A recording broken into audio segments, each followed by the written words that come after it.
Welcome, ladies. How are we all this week? Are we good? Champion. All Good, good. thank you. Very good. The last one. So obviously we've followed your journey over the last 4 weeks. So firstly, I'd like just to catch up on where you are all now and how is your week been? Jules, do you want to start us off? Yeah, it's been quite boring actually. To be fair, I've actually decided to come off the dating sites. So I'm hoping now that things are going to happen organically. This podcast has sort of speeded up that decision as well, to be totally honest with what we've all been saying. It's repetitive now for me, and I'm not getting anything out of it. So was that a decision you made earlier in the week where you just had enough of it?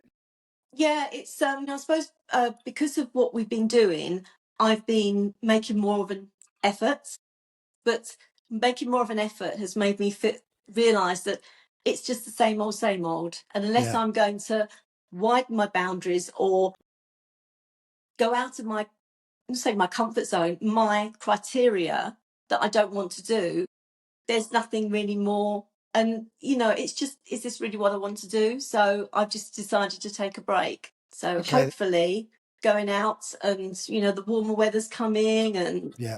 Then it may be that I meet someone organically. That's what I'd like to do anyway. Okay. B, how about you? How's your week been? So, wow, I'm kind of in the same situation. So I spoke to you guys last week and then was like, I've got so much going on in my life. I came out of loads of WhatsApp groups, just came out of all of them.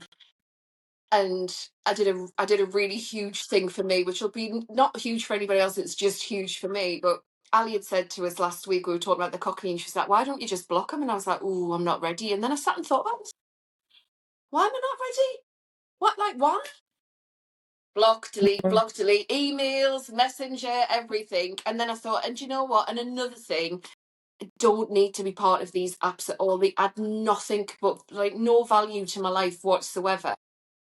And I wouldn't say I'm kind of a airy fairy, if you like, sort of thing. I don't disbelieve in anything, crystals, whatever sort of thing. But the one thing that I truly, truly believe in is law of attraction. And I think probably, and you said this last week, Elle, about possibly being, without realising, blocking off any opportunities there. And I think I probably have. So now I'm kind of just going to just get on, and one day my prince will come. And if he doesn't, I'm going to go to loads of concerts. I'm just going to have a great summer. So, yeah.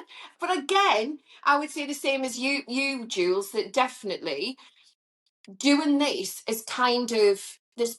It's given my life punctuation, if you like. It's made us kind of go, right, finish that sentence and just move on. Finish that chapter, move on. So look at what you've done, Elle. You're like a atomic kitten. You've made us all whole again. So, Ali, how about your week? Tell us about your week. So, in complete contrast to the other two, I'm all fully still on that roller coaster of dating. So I had a date. It's the day after the podcast. We'd already spoken. We'd already done that video call, so you know what you're expecting. But he just wasn't for me. So we had a really, really lovely date. It was Mr. Bowling. We were supposed to go bowling and Nando's. Yeah. The bowling didn't happen because he hurt his back. And Ooh. I was quite pleased. I didn't really want to go bowling. So we just went for some food, pub grub, and it was a really, really nice day. It was really, there was no horror story. It was really refreshing just to have a good day. Yeah. I just didn't fancy the guy. And I told him, I was honest. So I didn't do it that night. I woke up the next morning and I sent him a message and just said, really sorry, lovely time, but there was just no spark. And he just said, oh, that's a real shame, but thank you for being honest with me. And that was it. Our journey just ended nicely. And yeah, that's good for me. I thought when you said you told him that, like, you didn't think he was good looking, not that there wasn't a spark, I was like, geez, what have I turned her into? She's brutal. There was just no spark. And do you know what I think for me, what it is? So I've never been married and I haven't got children. And I think he had been married, he'd been in a relationship for 30 years and married for 20, has 3 children, although they've all grown up. And our lives have just kind of gone in a bit of a different direction, I guess. And it felt like he is very institutionalized as a husband. You know, he's used to husband life. And I think he's a little bit lost now he's not a husband. So as much as he's, you know, going out and doing things and having his first lads holiday and all these different things, it's just kind of not where I'm at. I'm kind of a stage ahead of that. I think he still needs to kind of figure out who he is. And that seems to happen on a lot of dates that I go on when people have come out of long-term relationships. They still haven't found themselves, whereas I'm fully there and ready. So carried on chatting. Mr. Miami. Do you remember I was chatting to the guy that was in Miami? Yeah. So we've now got a date on Friday, and I'm actually really, really excited for this one. He's totally not my normal kind of guy in many ways. But I love the fact that, you know, today he texts me. He's on his way to Paris. He's working in Paris this week. He's coming back into London on the Eurostar Friday night, and he just texts me with a restaurant reservation and said, I'll meet you at the station at 7:00. And I just love that. He's taken control. Normally it's me. It's like, you know, I have to, have that conversation, or where do you want to go? What do you fancy? And it always feels like that pressure's put on me to arrange the date. And I just love a man that takes control like that, because it doesn't happen very often. See, that's quite interesting, actually, because, and I think that's very much relationships, and especially dating apps, is about meeting people that are like-minded to you. Because on the previous podcast that we did to this on the series as well, a similar sort of thing put someone off because they felt it was far too forward. It was all too soon, and they didn't want things arranged for them. So it's really interesting. I'd love that. I think it depends on. They're not just taking you for coffee. He's going straight in with a meal. He's spending some money. You talk.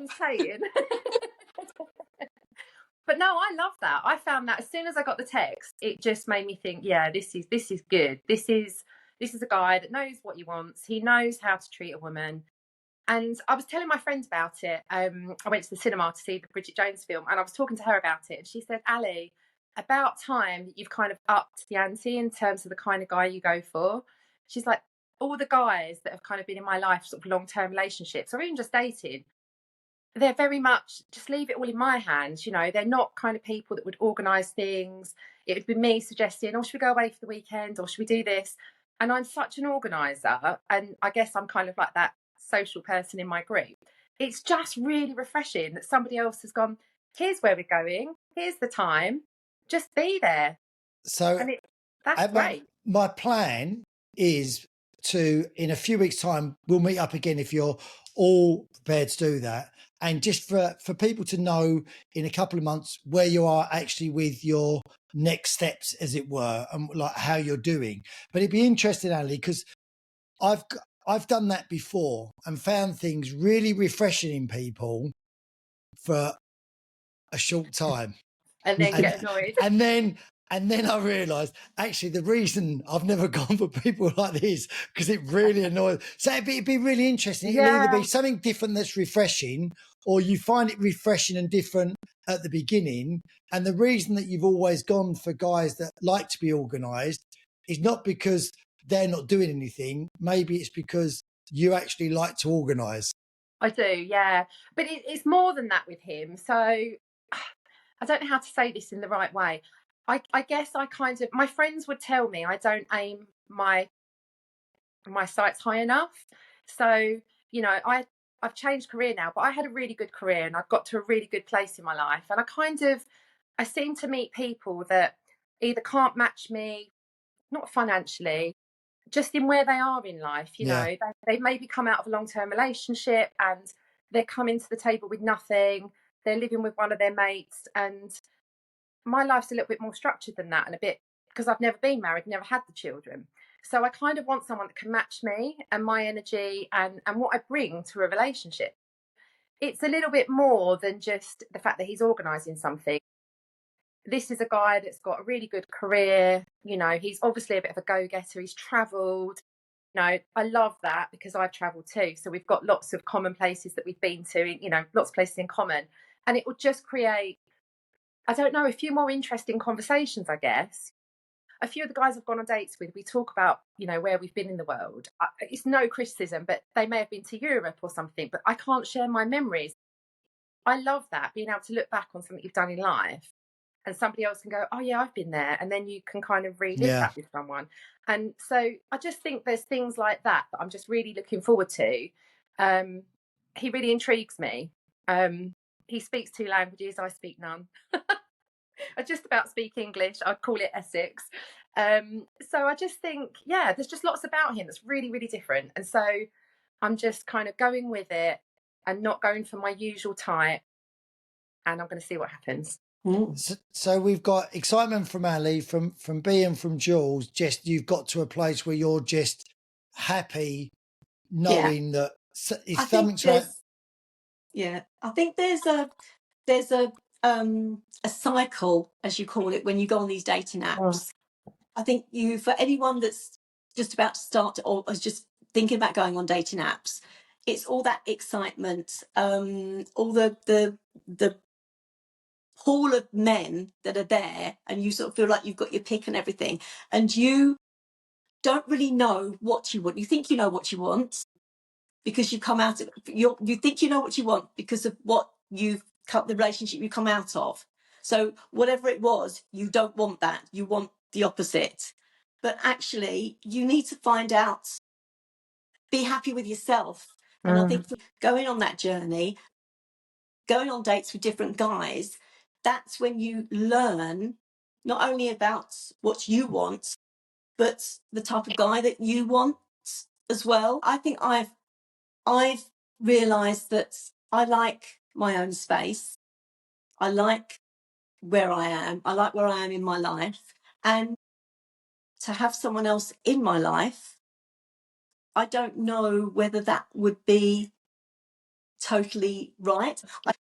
It's not an instant thing. So, as I say, it's a journey. And I've reached the end of that journey because I feel I've dated and gone on the online dates and been quite disappointed. I've been ghosted very early on, which really hurts, or not hurt me, but it just made me, I was left stranded and I didn't know why. And it left me thinking, who is this person? Who was I speaking to? And it was quite nervy, really, for then going forward.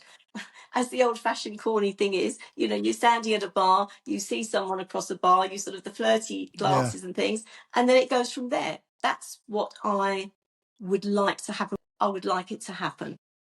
I think the other thing for me was as well that I've got, and you all know this because you just met me a few weeks ago, I've got quite a big personality and I'm not about to change it. I'm quite happy with my own personality. And I think we've probably, and I think loads of people will understand this. Apps are set up as a very, very visual thing, whereas for me, I'm aware that I've probably got, you either hate my personality or you love my personality sort of thing, but you will never really get that. You probably don't get my sense of humour in a message unless you've got the same sense of humour, and you can probably think that like I'm being really awful, and I'm not. I'm just really quick.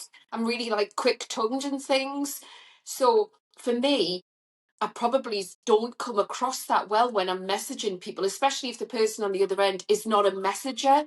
They're more kind of a visual person. So for me, it's just, that's not the way for me. It's just, I kind of feel like I'm trying to like, please like me, please continue to messages. If you just spend a little time getting to know us, you might like us. And I'm like, oh, I'm done. Yeah.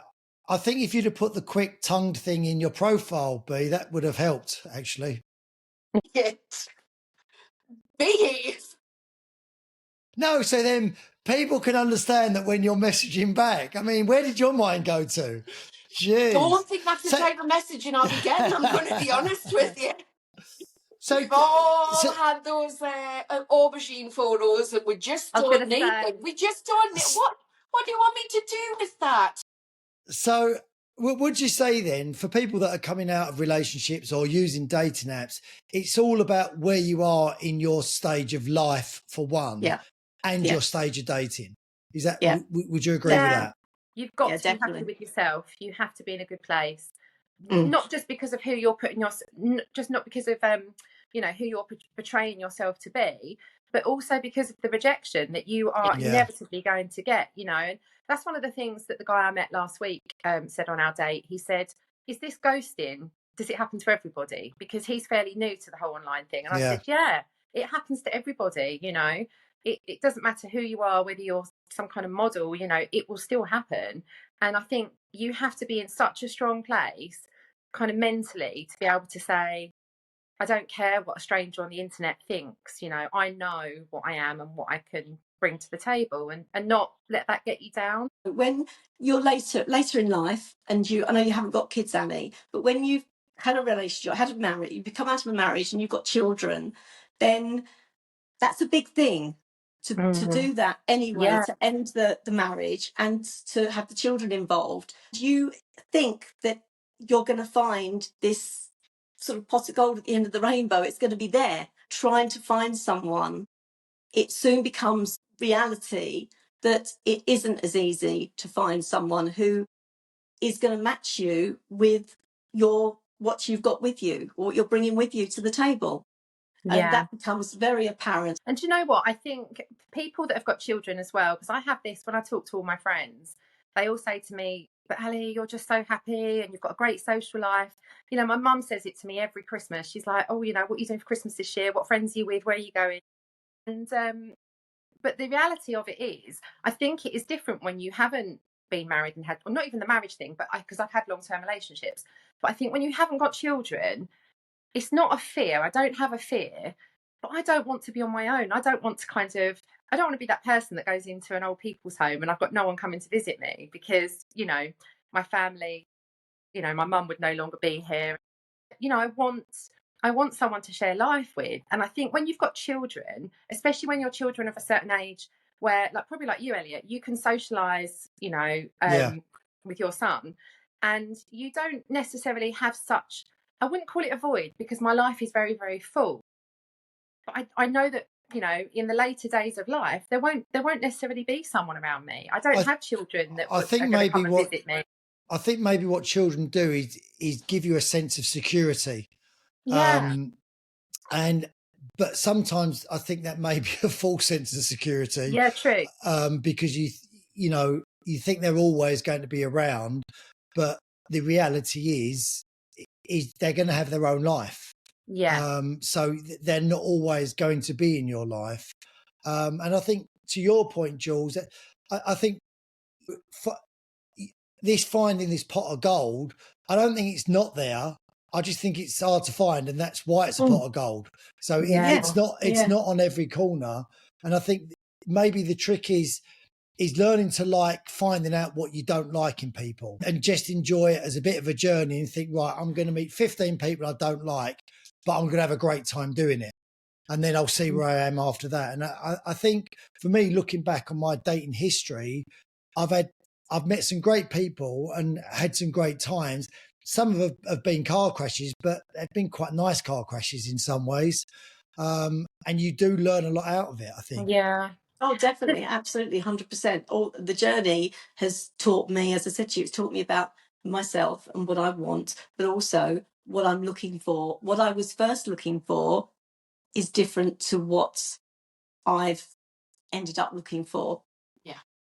And do you know what? My biggest piece of advice that I would give anyone that's coming into online dating that hasn't perhaps done it before or is a bit nervous is when you initially start having those conversations, and I think I mentioned this to you, Jules, about having a video chat with someone. Yeah. You know, doing this, looking at each other face to face and actually trying to understand if there's any kind of connection there when you're chatting, because if it's not there on a 10-15 minute call, it's not going to suddenly be there in person.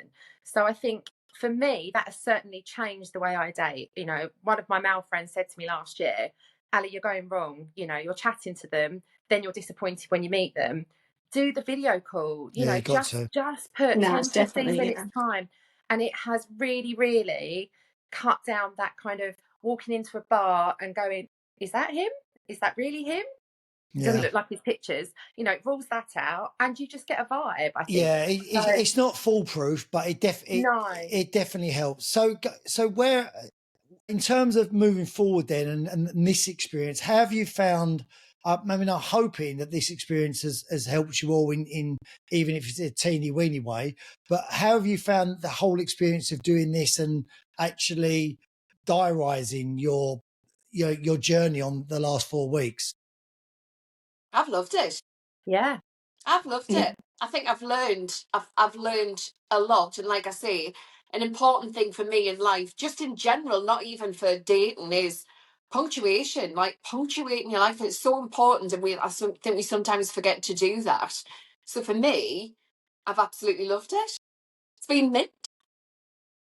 I don't think I would be dating again now if it wasn't for this, because Oh, I wouldn't, because I've done this so many times. I feel like, my friends laugh. I am like the Essex Bridget Jones, and I got to a point where I was just like, oh, I don't know if I can be bothered again. The cycles we've all talked about, right? Because it happens. It is that up and down, isn't it? And then when I saw this podcast advertised, and then when I originally spoke to you, Elliot, I said, oh, I've done all the sites, and I've done the Bumble, the Hinge, the Tinder, the Facebook, going back to Match.com in the old days. But then starting the podcast has just kind of reignited that spark for me to say, come on, Alison, this is, you do really want to meet someone. You have to give this another go. So for me, it's pushed me to go, let's do it again. Come on, you're ready. So I don't think I'd be doing it. I honestly don't think I would. So yeah. So if I end up getting married, you lot will always come to the wedding. But I definitely think I 100% think the first person to get married of the four of us is you, Ali. Absolutely. I bought a hat. It's about time. I'll do the ceremony. There I'll you do the go. ceremony. Yeah, I think the odds were always on Ali in her favour anyway, let's be honest. So Jules, how about you? It's the opposite for me. Speeded up the end for me, and just made me realise that, talking sort of all back to different stories and things like that, that it has run its course, as I've said before. So for me now, I'm gonna leave them and just sort of like, and just see whether I go back on them again in a while, I don't know. But at the moment, I'm just quite happy with where I am, and whatever happens naturally, and that's what I'm going to wait for. Well, guys, listen, like I said to you before, it's been great you sharing your stories.